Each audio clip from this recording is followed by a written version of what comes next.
ज्ञान में बैठे हैं, ध्यान कर रहे हैं, साधना करते हुए पीएम मोदी को कैसे देख रहे हैं? मैडम आप ये पूरा 2024 के 7 चरण उठा लीजिए। पहले चरण को आप छोड़ दीजिए, 6 चरणों में प्रधानमंत्री मोदी जी ने या भाजपा के एक भी किसी भी नेता का आप ये बयान दिखा दीजिए कि हमने इतना विकास किया है, हमने लोगों को रोजगार दिया है, हमने महंगाई कम की है, इस बार भाजपा को वोट दीजिए। उन्होंने सिर्फ मंगलसूत्र, कि अगर कांग्रेस की सरकार आती है, गठबंधन की सरकार आती है तो मंगलसूत्र छीन लिया जाएगा। जो खुद मंगलसूत्र की सुरक्षा नहीं कर सके वो मंगलसूत्र को कह रहे हैं। आप देखिए किस तरीके से पूरे चुनाव में केवल और केवल हिंदू मुसलमान, कब्रिस्तान, शमशान, पाकिस्तान, तमाम ऐसे मुद्दों पर बात हुई है जो जनता के किसी काम के नहीं है। जो असल में मुद्दे थे उन मुद्दों से हटाकर हमारे प्रधानमंत्री जी ने सिर्फ और सिर्फ देश में नफरत बांटकर और लोगों का ध्यान भटकाकर खुद आराम से जाकर ध्यान कर रहे हैं। पूरे देश का ध्यान भटकाकर खुद आराम से ध्यान कर रहे हैं। तो ये देखने का विषय है कि किस तरीके से लोगों को भारतीय जनता पार्टी ने महज बेवकूफ़ बनाया है और पूरे देश की जनता को बरगलाकर धर्म के नाम पर लोगों को लड़ाकर और बांटकर राजनीति की है। इसका जवाब प्रधानमंत्री श्री नरेंद्र मोदी जी को देना होगा। और चुनाव आयोग से मैं आपके चैनल के माध्यम से एक बात कहना चाहता हूँ कि जिस तरीके से प्रधानमंत्री जी ने और तमाम भाजपा के लोगों ने जो इतने गलत बयानबाजी की है, ये बयानबाजी जो की है उस पर एक्शन लेकर उन पर कार्रवाई की जाए। एक बात बताइए मैडम, देश का प्रधानमंत्री कितना बड़ा पद होता है, पूरे देश का प्रधानमंत्री, और बयानबाजी कैसी थी जो एक राह चलता व्यक्ति नहीं, एक जो सड़क चौराहे पर खड़े होकर बोलने वाला व्यक्ति नहीं दे सकता, ऐसे बयान पूरे चुनाव में हमारे प्रधानमंत्री जी ने दिए हैं। तो देश की जनता इस बार इनके बातों में नहीं आई, इनके झूठ से तंग आकर न ये महंगाई रोक सके, न भ्रष्टाचार रोक सके। और देश में जो त्राही का माहौल है, जिस तरीके से बेरोजगारी हो, तमाम तरह के मुद्दों पर जो भाजपा 2014 में आई थी उन मुद्दों पर फेल हुई है। तो इस बार जनता 2024 में भाजपा की सरकार हटाकर एक नई सरकार का गठन तो चुनावी मुद्दे हैं, लेकिन यहाँ पे मोदी साधना कर रहे हैं, तपस्या कर रहे हैं, उसमें भी विपक्ष को दिक्कत है। आखिर इतनी खलबली क्यों है विपक्षी खेमे में? मैडम एक बात बताइए, प्रधानमंत्री जी तपस्या कर रहे हैं, देश के प्रधानमंत्री हैं, उन्हें किसी चीज़ की टेंशन नहीं। एक बार बताइए, कोई आम आदमी जो 2 वक्त की रोटी के लिए जूझ रहा है वो तपस्या करने जाएगा? और जो तपस्या करेगा वो क्या नौटंकी करेगा? हर एंगल से उनकी फोटो देखिए, इस एंगल से, आगे से, पीछे से, हर एंगल से उनकी फोटो ली जा रही है। तो मैंने क्या कहा, पूरे देश का ध्यान भटकाकर आप जाकर समंदर में जाकर ध्यान कर रहे हैं, तो पूरे देश का ध्यान भटका है। और अब मोदी जी, हमारे प्रधानमंत्री जी अपना ध्यान कर रहे हैं। तो जनता बेवकूफ़ नहीं है। इस बार भाजपा 400 पार नहीं, 160, मोदी जी 160, योगी जी 160, अमित शाह जी 160, ये 400 पार नहीं, 160 पर झूम उठी 160 ही। मैडम देखिए जिस तरीके से पूरे देश के अंदर मैं मोदी जी का बहुत बड़ा सपोर्टर था, मैं भाजपा को सपोर्ट करता था, लेकिन जब भी हमने देखा पूरे 5 साल कुछ नहीं होता, चुनाव के समय जो जिन बन होता है हिंदू मुसलमान का वो उत्पन्न हो जाता है। अरे भाई, चुनाव में ये कहो कि हमने इतने लोगों को रोजगार दिया, हमने इतनी नौकरियां दी, हमने इतने अच्छे मकान बनवा दिए, हमने देश को विकसित कर दिया, हमने देश विश्वगुरु बना दिया, हमने देश का एम्प्लॉयमेंट और देश का डेवलपमेंट चौथे आसमान पर ले गए। इस बार अगर मैंने काम किया है तो भारतीय जनता पार्टी को वोट दो। अब चुनाव पे वोट कहाँ से मांगते हैं कि आपकी ये 2 भैंसें हैं तो एक भैंस छीन ली जाएगी। मदरसों में, मस्जिदों में, मंदिरों, मैडम ये इस तरीके से, जिस तरीके से भारतीय जनता पार्टी पूरी तरीके से जब फेल हो गई, उन्हें दिखा कि देश की 75% जनता, मैडम जो 400 पार का लॉजिक है, एक बात समझिए, 400 पार 75% सीटें हो रही हैं देश की। जब देश की 75% जनता भाजपा को वोट देगी तभी तो 400 पार सीटें आएंगी।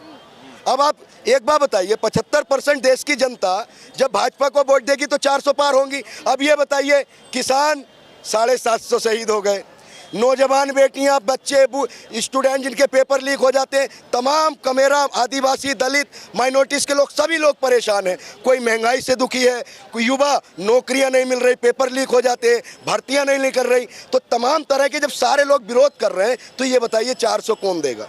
400 सीटें आने का आप लॉजिक समझ रहे हैं? हर व्यक्ति परेशान है। चलो माना अगर 25% लोग खुश हैं तो 25% वोट पर सरकार बन जाएगी, लेकिन अंधभक्तों ने जैसे पापा ने नारा दिया कि अब की बार 400 पार, वो भी तैयार हो गए कि अब की बार 400 पार। जैसे एक नारा चला था कि मैं भी चौकीदार हूँ, नारा चला था ना एक, इस नारे ने जीत भी दिलाई थी बीजेपी। मैं बता रहा हूँ ना कि मैं भी चौकीदार हूँ, मैं भी चौकीदार हूँ। तो अब लोगों ये देखिए, हम सब लोग प्रधानमंत्री जी को बनाने वाले थे और हम ही लोग हटाने वाले हैं। ये राजनीति किसी के बाप की बपोती नहीं है। जनता जिसको बना सकती है उसको कृषि पे से हटा भी सकती है। अगर कहाँ से आएगा 400 पार? 400 पार कहाँ से आएगा? हैट्रिक की तैयारी पीएम मोदी कर रहे हैं और कह रहे हैं यही भक्ति मुझे शक्ति देती है। अरे मैडम, वो तो खुद कह चुके हैं कि मैं बायोलॉजिकल नहीं हूँ। वो तो भगवान का अवतार है। अगर वो भगवान है तो भगवान अपने शिष्यों को, अपने भक्तों को गरीबी दूर कर दें, परेशानियां दूर कर दें, बीमारियां दूर कर दें, तमाम खुशहाली कर दें। एक बार बताइए, वो खुद कह रहे हैं कि मैं भगवान का अवतार हूँ, मैं बायोलॉजिकल नहीं हूँ। तो मैडम, इस चुनाव में, ये आज़ादी के बाद पहला ऐसा चुनाव है जिस चुनाव में जनता के मुद्दों से हटकर सिर्फ और सिर्फ उन मुद्दों पर चुनाव हुआ है जो जनता के किसी भी काम के नहीं है। मैं इस देश का युवा हूँ, मैं चाहता हूँ देश में चुनाव हो, अच्छी शिक्षा पे हो, अच्छे रोजगार पे हो, अच्छे एम्प्लॉयमेंट पे हो, डेवलपमेंट पे हो, जो हमारी मूलभूत चीज़ें हैं उन पर चुनाव होना चाहिए। लेकिन भाजपा का नारा है 400 पार का। मैडम, इस बार जो मैंने भी कहा था ना 160 सीटों ज़्यादा नहीं आएंगी। और जिस तरीके से देश का हर वर्ग का व्यक्ति, मैडम इस बार पूरे देश में आपने देखा, भाजपा, देखिए वोट न राहुल गांधी को मिला, न इंडिया गठबंधन को मिला। वोट जो मिला है, जनता ने भाजपा के खिलाफ आक्रोश होकर वोट दिया है।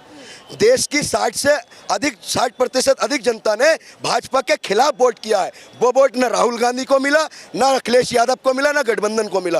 वो वोट मोदी जी के विरोध में मिला है। और सबसे बड़ी आवाज़ जनता की आवाज़ होती है, सबसे बड़ी अदालत जनता की अदालत होती है। इस बार बदलाव होगा और देश में एक नई सरकार का गठन 4 तारीख को होगा। लेकिन क्या लग रहा है कि इस बार चुनावों में कौन सा सबसे बड़ा मुद्दा रहा, कौन सा मुद्दा हावी रहा और साथ ही साथ दमखम किसका दिखने वाला है? मैडम, सबसे बड़ा मुद्दा जो रहा चुनाव में, मंगलसूत्र रहा, एक भैंस रही और मदरसे रहे, और जो भ्रष्टाचार मेरे पास नहीं बैठते, मुजरा भी रहा। देखिए, मुजरा कर रहे हैं, ठीक है, मछली रही, मांस रहा, मदरसा रहा, ममता रही, माँ रहा, लेकिन कुछ ऐसा नहीं रहा जिससे जनता को फायदा हो, सिर्फ मछली। अरे भाई देखिए, हर चीज़ के अधिकार है, हर व्यक्ति कोई भी कुछ खा सकता है। एक बार बताइए, चलो उस पर आ जाते हैं।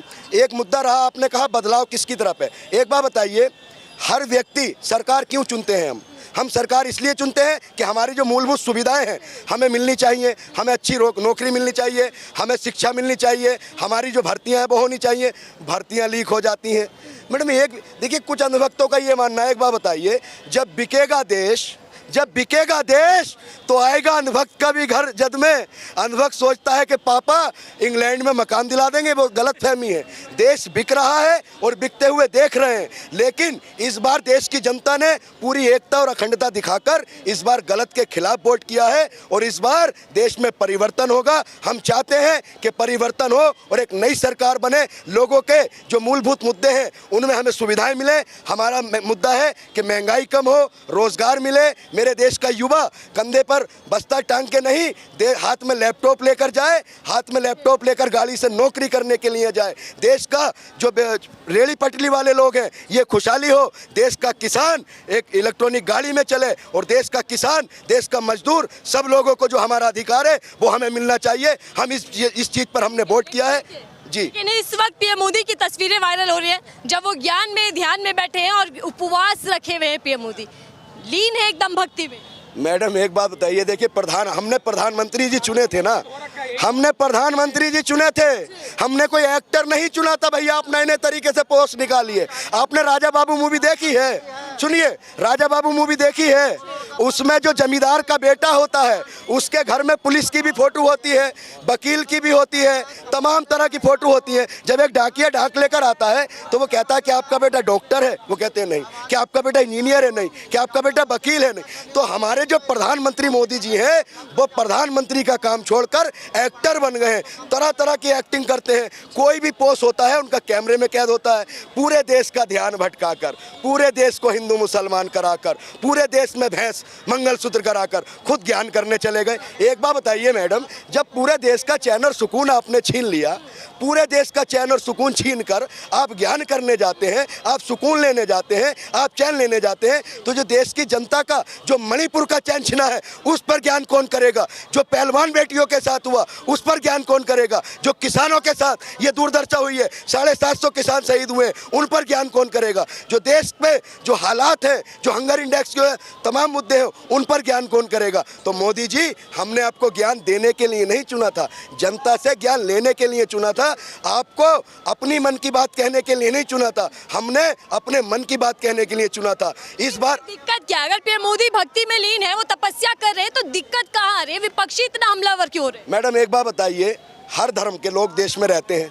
एक बात सुनिए, कोई नमाज पढ़ता है, कोई मंदिर जाता है, कोई गुरुद्वारे जाता है, कोई चर्च जाता है, तमाम तरह के लोग हैं। क्या कोई जब ईश्वर की या उपासना करता है या ध्यान में जाता है, ज्ञान में जाता है, तो कौन सा ऐसा शख्स है, एक व्यक्ति बता दो, जो वीडियोग्राफी करता हो?